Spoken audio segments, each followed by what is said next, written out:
All right, let's dive into a really fascinating question. One that kind of challenges everything we think we know about the bond between us and animals. We've always communicated with animals when they're right there in front of us, with gestures, sounds, just watching them. But what if that distance just wasn't a barrier? That question right there opens up a whole new way of looking at our shared story.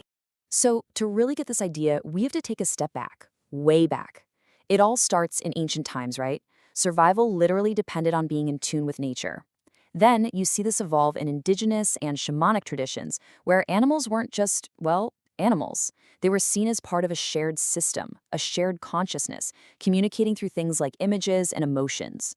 Fast forward to the 19th century, and people start asking scientific questions about mind-to-mind communication. And all of that brings us to the modern day, where research keeps confirming just how incredibly perceptive animals really are. But then, toward the end of the 20th century, something really interesting started to pop up. People started asking, could communication happen, without being physically near an animal? Could you actually connect with them across miles and miles? I mean, that idea was a total game changer. And this is what came to be known as distance intuitive communication. The definition is right there in the name. It's a described form of communication with an animal that doesn't rely on you being in the same place. And hey, this wasn't just some abstract theory. Back in the 70s and 80s, it really started gaining attention. You had practitioners who began documenting their work with animals remotely. We're talking about real documented cases. So how did they say it worked? Well, the process they laid out is pretty interesting. First, you focus your attention on a specific animal, maybe using a photo to help. Then, and this is the crucial part, you have to quiet your mind, get really still, and just become receptive to any subtle impressions. And finally, you just document whatever you perceive. So what were these impressions? What were they actually picking up on? Well, they talked about all sorts of things. Sometimes it was mental images, like a little movie playing in their head. Other times it was pure emotion, a sudden feeling of joy, or maybe fear, even physical sensations. And sometimes it was just spontaneous thoughts that seemed to come out of nowhere, thoughts that they felt weren't their own. I love this quote here. The process was described as similar to tuning attention toward a particular individual. That really gets to the heart of it, right? It's not like you're making a phone call and sending a message. It's more like tuning a radio, trying to find a faint station. The whole thing is about being receptive, not about broadcasting.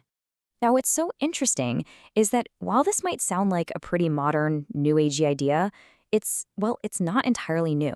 The concept of communication across distance actually has some really deep historical roots.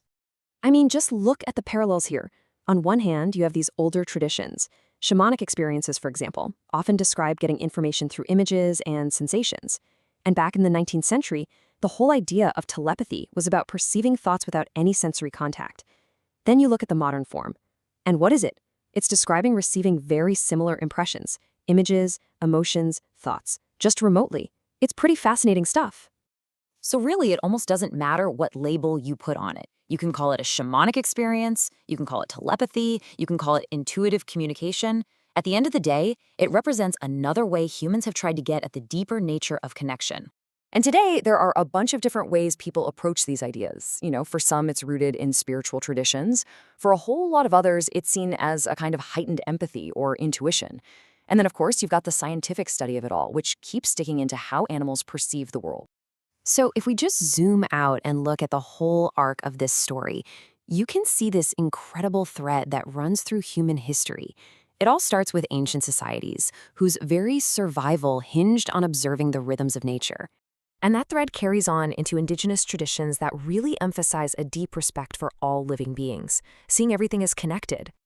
And it doesn't stop there. It continues right into our scientific investigations into consciousness and perception. The point is, the story of our connection with the natural world is always evolving.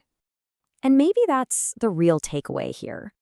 Perhaps the most important lesson isn't about trying to prove or disprove any one of these ideas, but it's about recognizing our own deep fascination with deeper connection.